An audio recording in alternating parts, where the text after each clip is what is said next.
Question number 8 देखो, a mean after a to find that he had spent every day as many rupees as the number of days he had been on tour. How long did he to last if he had spent in all rupees 1296? अब देखो, इसको हम क्या करते हैं, short में अगर थोड़ा थोड़ा पढ़ के समझते क्या कह रहा है क्वेश्चन।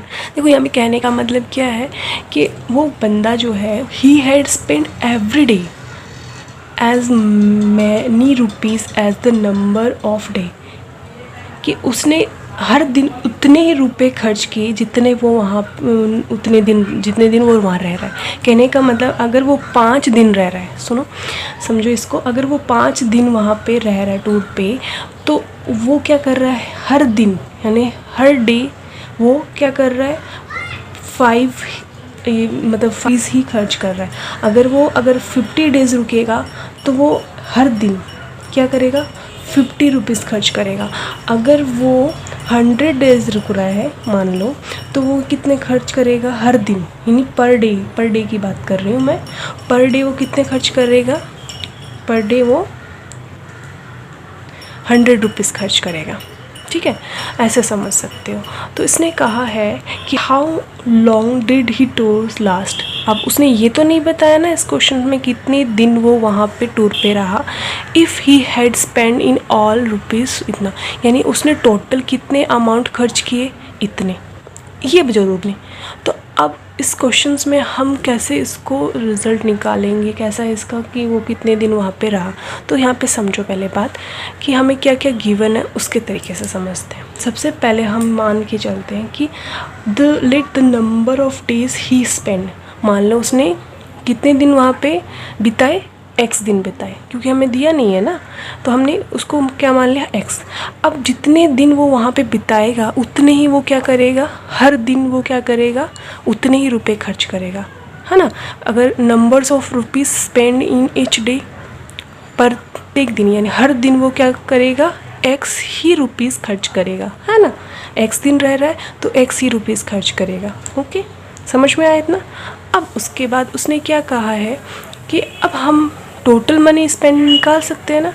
कैसे निकाल सकते हैं, जब आपको पता है कि वो 5 दिन रह रहा है और हर डे 5 रुपये खर्च कर रहा है, तो 5 दिन में कितने खर्च करेगा, 5 × 5 यही करेगा ना, यानी 25 रुपीज़ खर्च करेगा। अगर वो रह रहा है और पर डे वो 50 रुपीज़ खर्च कर रहा है, तो टोटल कितने रुपीज़ खर्च करेगा, 50 × 50 यानी कितने 25,000। यही है ना, ऐसे ही समझ में आ रहा है हमें कि अगर वो एक दिन में 50 रुपये खर्च करता है तो 50 दिन में कितने खर्च करेगा, इतने मल्टीप्लाई करेंगे। ऐसे ही अगर वो x दिन रह रहा है और हर दिन वो x रुपये खर्च कर रहा है, तो टोटल कितने रुपये खर्च करेगा, x × x, है ना, तो x² हो जाएगा।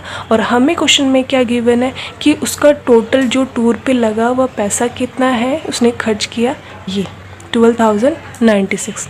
तो यानी ये जो हमारे पास हमने यहाँ पे ये माना, हमने कुछ खुद जो सोल्व किया x², वो किसके इक्वल आना चाहिए, 1296 के, सॉरी। तो x² किसके आ जाएगा, 1296 के इक्वल।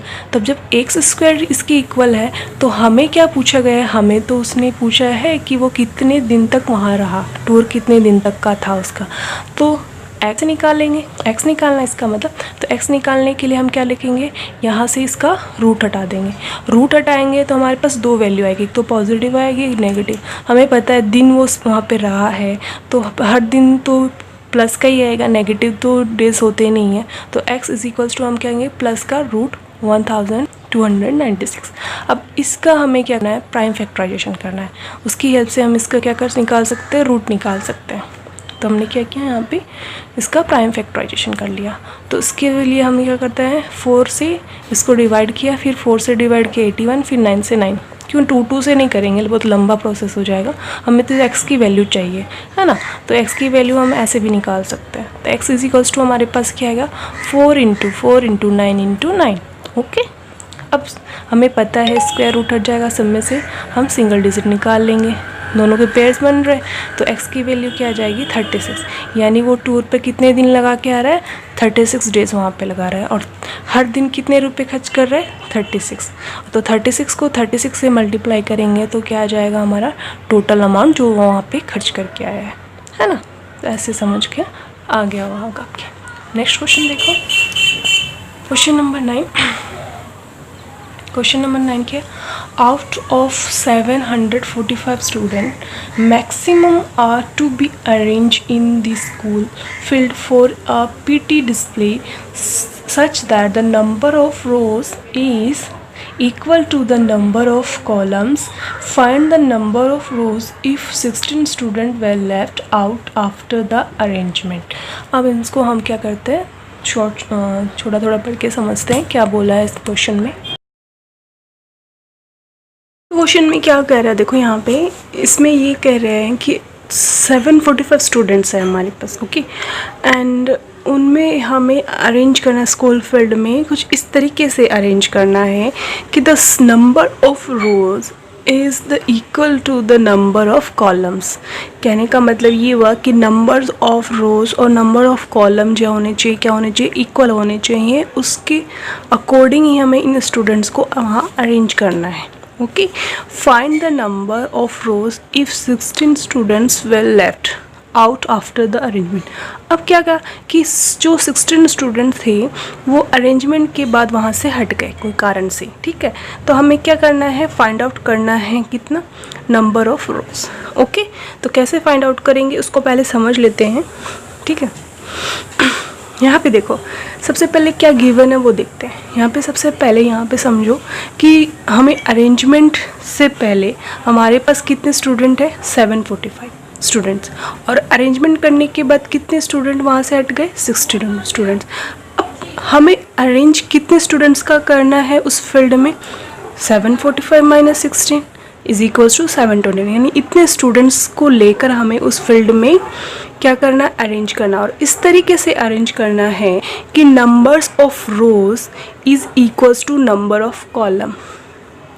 यहाँ पे देखो अगर 3 रो है तो कितने होंगे कॉलम भी 3 होंगे। अब इसकी हेल्प से हम कैसे फाइंड आउट करेंगे नंबर ऑफ रोज, तो देखो क्या करना है, हमें पता है कि हम क्या करेंगे, अब इसमें स्टूडेंट्स अरेंज करते हैं। मान लो अब यहाँ पे 3 रोज और 3 ही कॉलम है, तो अब स्टूडेंट कुछ इस तरीके से होंगे 1 2 3 4 5 6 7 8 एंड 9 स्टूडेंट्स हुए, बट हमारे पास कितने स्टूडेंट है 729। तो अब हमें क्या गिवन है उसकी हेल्प से देखो हम कैसे इसको सॉल्व करते हैं। यहाँ पे जब 3 कॉलम्स और 3 रोज थे तो हमें पता चल गया यहाँ पे कितने स्टूडेंट्स हो गए, 3 3 ज़ा 9। किसकी हेल्प से, कॉलम और रोज़ के मल्टीपल की हेल्प से। 3 कॉलम थे एंड 3 रोज़ थे, तो हमें पता चल गया उसके अरेंजमेंट में 9 स्टूडेंट्स लगे। इस तरीके से इसी कॉन्सेप्ट को लेके हम इस क्वेश्चंस को सॉल्व करेंगे, ठीक है। तो यहाँ पे क्या है solution, total number of student is equal to 745 और student left after standing in arrangement 16 और number students who were to be arrange. ये हमने यहाँ तक समझ लिया था, है ना। तो ये लिखने का तरीका है आपको, यहाँ तक हमने समझना है कि 729 स्टूडेंट्स को हमने क्या करना है, अरेंज करना है। और कैसे अरेंज करना है कि number of rows is equals to number of column. अब यहाँ पे नंबर ऑफ़ कॉलम की जगह देखो मैंने यहाँ पे क्या लिखा है, हमें तो क्या बताया गया था, नंबर ऑफ़ रोज़ जो होंगे वो किसके इक्वल होंगे, नंबर ऑफ़ कॉलम के इक्वल होंगे। हाँ, क्वेश्चन में यही था। तो अब देखो नंबर ऑफ़ कॉलम और तो इसको हम ऐसे भी लिख सकते हैं, number of student in each rows. Okay, अब हमें पता है यहाँ पे जैसे मैंने यहाँ पे 3 × 3 की हेल्प से यहाँ पे 9 बताया था, हमें पता चल गया number of column into number of rows is equals to total student होते हैं।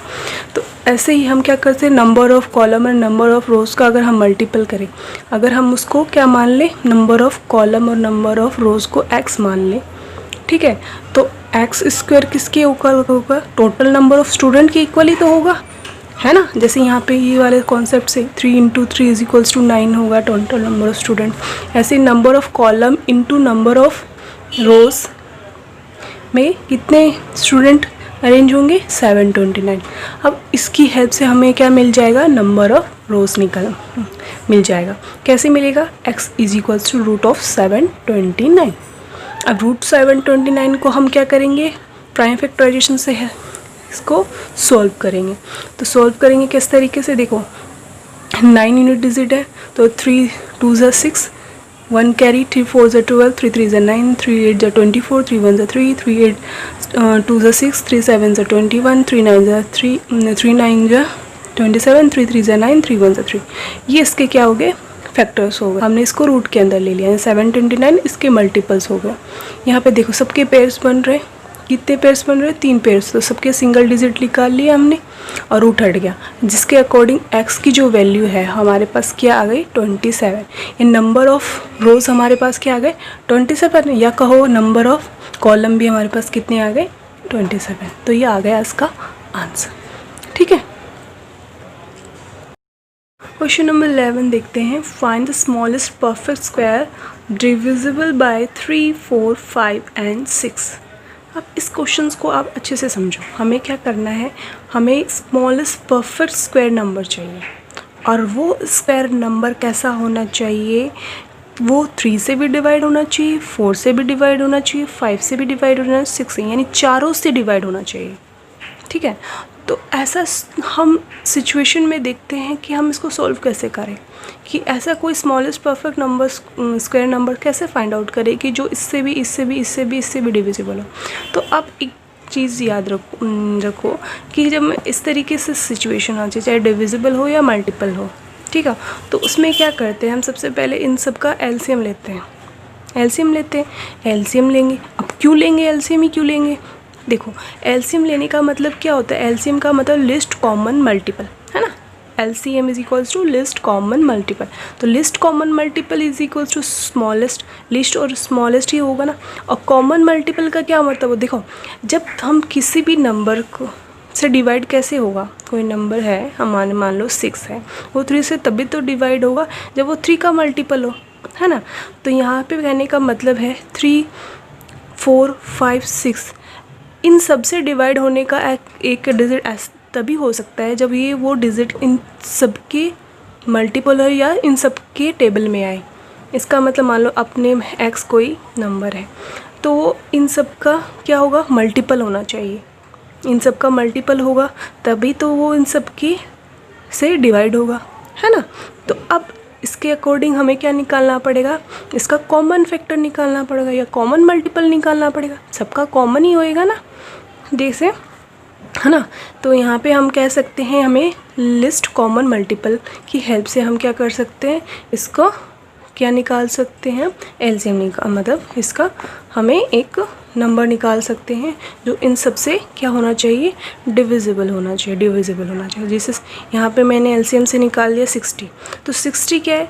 3 के टेबल में भी आता है, 4 के टेबल में भी आता है, 5 के टेबल में भी आता है और 6 के टेबल में भी आता है। तो 60 क्या हो गया? इन सब का कॉमन मल्टीपल हो गया। इसीलिए हमने यहाँ पे क्या लिया? लिस्ट कॉमन मल्टीपल की हेल्प से किया। ओके।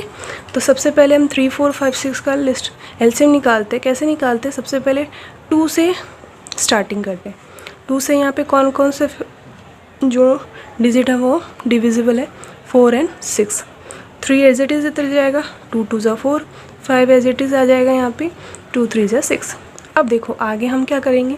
यहाँ पे 2 से डिविजिबल होने वाला सिर्फ 1 सिंगल डिजिट है, इसीलिए ये हम 2 से यहाँ पे नहीं कर सकते इसको डिवाइड, हम करेंगे 3 से। कम से कम 2 डिजिट डिविजिबल होने चाहिए। तो यहाँ पे 3 से 3 1 ज़ा 3, 2 as it is, 5 as it is, 3 1 ज़ा 3। अब यहाँ पे कुछ है नहीं किसी भी डिजिट से, तो 2 से कर लिया, तो 1 ज़ा 2, 5 एज इट इज़ एंड 5 से 1 1। अब देखो यहाँ पे मल्टीपल क्या होगा? एलसीएम इसका 2 3 2 5, 2 2 3 5 मल्टीप्लाई करेंगे तो क्या आ जाएगा? 60। अब 60 क्या है? ये सबके टेबल में आएगा। ठीक है, ये होगा हमारा क्या? इसका कॉमन मल्टीपल जो कि इन सब से डिविजिबल है। बट एक शर्त और इसने क्या लिख दी कि वो परफेक्ट स्क्वायर भी होना चाहिए। अब 60 तो हमारा परफेक्ट स्क्वायर नहीं है, अब इसको परफेक्ट स्क्वायर बनाना पड़ेगा। तो परफेक्ट स्क्वायर कैसे बनेगा? स्मॉलेस्ट नंबर तो आ गया बट परफेक्ट स्क्वायर नहीं है। तो परफेक्ट स्क्वायर तो हमें पता है कि हमें परफेक्ट स्क्वायर बनाने के लिए जो हमारे एलसीएम में नंबर्स आए उनको हमें पेयर बनाना पड़ेगा।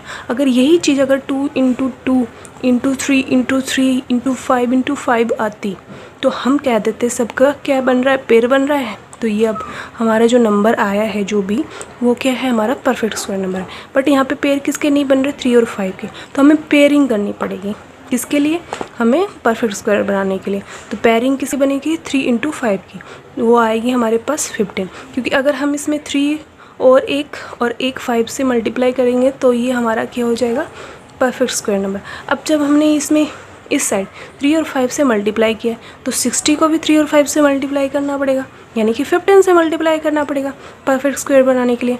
तो परफेक्ट स्क्वायर नंबर क्या हो जाएगा, 60 × 15 = 900। अब ये बना है हमारा एक्चुअल इसका सॉल्यूशन। कैसे, देखो 900 है हमारा आंसर। 900 जो है वो इन सब के टेबल में आता है, यानी इन सब से डिविजिबल है। साथ साथ में 900 क्या है, स्मॉलेस्ट परफेक्ट स्क्वायर नंबर है इसके डिविजिबल का, ठीक है, जो इनसे डिवाइड होता है। ठीक है, और भी ऐसे नंबर है बट वो स्मॉलेस्ट परफेक्ट स्क्वायर नंबर है। परफेक्ट स्क्वायर नंबर है ना, क्योंकि ये 30 का स्क्वायर है ना, और स्मॉलेस्ट है जो इन सब के टेबल में आता है या इनसे डिवाइड है। ओके, समझ में आया होगा आपको।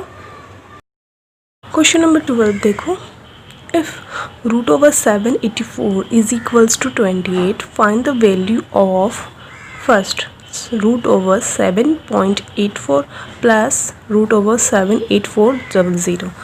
अब इन दोनों को क्या करना है, वैल्यू निकाल के इनको ऐड करना है, जो वैल्यू आएगी उनको ऐड करना है।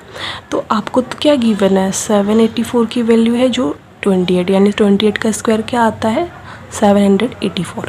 ओके, अब इसने क्या कहा कि अगर मैं यहाँ पे 8 और 4 के ये पहले पॉइंट लगा दूँ तो यहाँ पे क्या चेंजेस आएंगे। तो आपको पता होगा, मैंने इससे क्वेश्चन सॉल्व करा लिए आपको पहले, कि अगर मैं इसमें अगर एक पॉइंट यहाँ पर लगा दूँ, है ना, रूट के अंदर ये दोनों डिजिट से पहले पॉइंट लगाती हूँ, तो पॉइंट लगाने या फिर पॉइंट लगाने का मतलब तो यही हुआ ना कि इसमें किससे, जब मैं रूट के अंदर 2 डिजिट से पहले पॉइंट लगा लिए तो रूट के बाहर क्या आएगा, 1 डिजिट से पहले पॉइंट, ऐसे भी समझ सकते हो। या फिर क्या है, हमारे पास ये जो क्वेश्चन है वो एज इट इज़ उतार दो, 7.84। अब 7.84 में देखो, हमें पता है इसको सॉल्व कैसे करेंगे, 2 डिजिट से पहले पॉइंट है तो पॉइंट क्या, रूट आएगा वो अपन में 100 आएगा, रूट के अंदर भी 100 आएगा, क्योंकि ये जो इसका ये क्या है, डेसिमल नंबर्स, और ये इसका फ्रैक्शन फॉर्म है। रूट तो सबके इसके अंदर भी आएगा, 100 के अंदर भी रूट के अंदर 100 भी रहेगा। अब हमें पता है 100 जो है वो 10 का स्क्वायर हो तो 10 आ गया। 794 की वैल्यू हमें गिवन है 28, तो 28 लिख दिया। ओके, तो ये आ गया हमारे पास 28/10। या फिर इसको कैसे लिख सकते हो, 2.8 लिख सकते हो ना, 1 डिजिट है, से पहले हम क्या लगा देंगे, पॉइंट लगा देंगे, है ना, तो 10 हट जाएगा, तो 2.8। ये इसका क्या आ गया, इस वाले नंबर का सॉल्यूशन 2.8।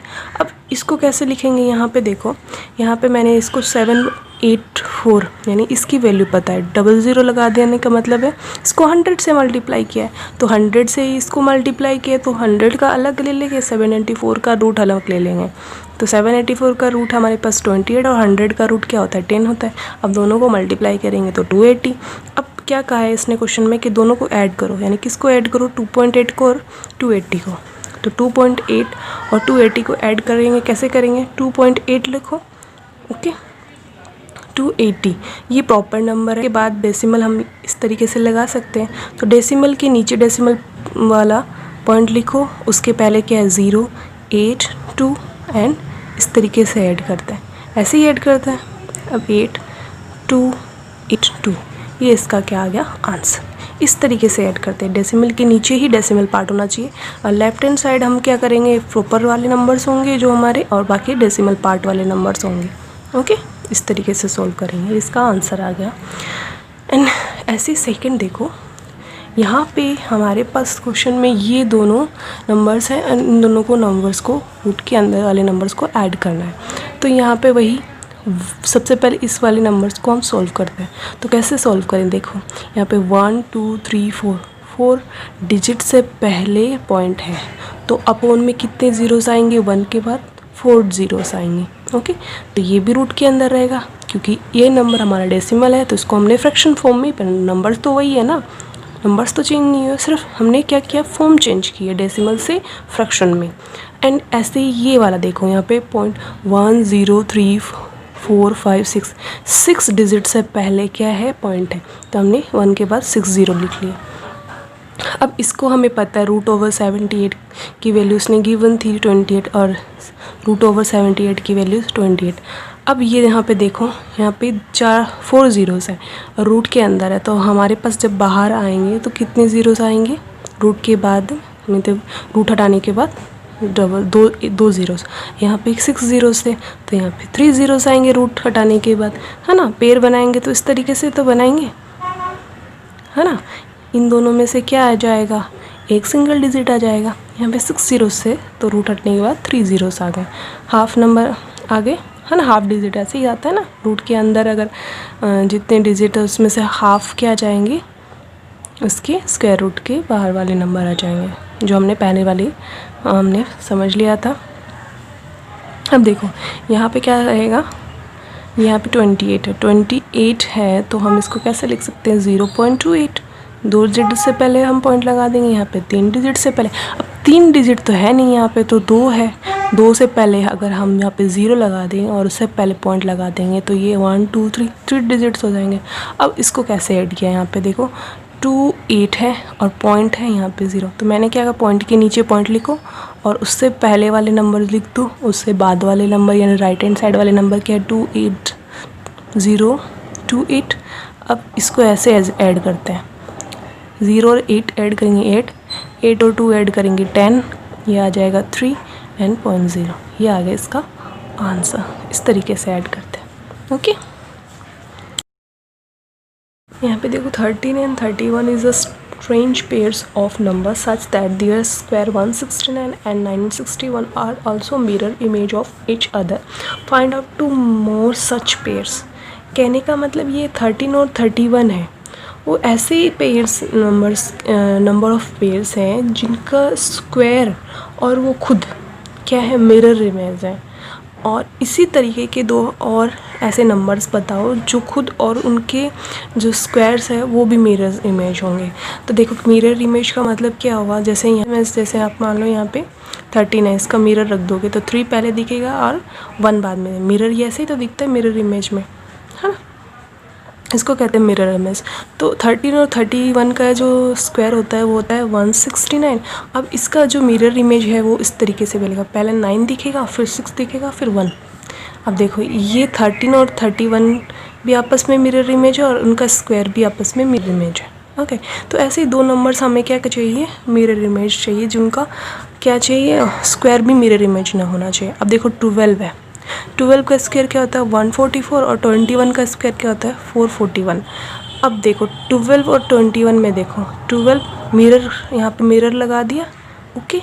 एंड इसका जो 11 यानी बाद वाला है वो पहले दिखेगा और जिसका यूनिट डिजिट है वो पहले दिख जाएगी और इसकी पेरेंट्स डिजिट है वो बाद में दिखेगी, ऐसे दिखेगी। तो अब हमें पता है 12 का स्क्वायर होता है 144। अगर इसका मिरर इमेज बनाएं तो कैसे लेंगे, 4 पहले आएगा, फिर ये वाला 4 आएगा, फिर ये 1 आएगा। अब देखो इनका क्या हो गया, इनका स्क्वायर भी मिरर इमेज में आ गया। तो पहला तो यह आ गया हमारे पास आंसर। दूसरा देखो 102 का स्क्वायर ये आता है और 210 का स्क्वायर ये आता है। ये दोनों भी आपस में नंबर्स क्या है, मिरर इमेज है। करके देख सकते हो 102 हाँ और 201। अब देखो इनमें 102 को हम कैसे लिख सकते हैं, पहले 2 आएगा, फिर 0 आएगा, फिर आएगा मिरर इमेज में, है ना। ऐसे इसमें 1004 को देखो, पहले 4 आएगा, फिर 0 आएगा, फिर 4 आएगा, है ना। तो ये आपस में क्या हो गए, मिरर इमेज हो गए। ठीक है, ये 2 क्वेश्चन हमने यहाँ पे दिखा दिए कि इनके ये नंबर तो उनका स्क्वायर भी मिरर इमेज हो जाता है। Okay, then thank you for watching my video, please like share and subscribe.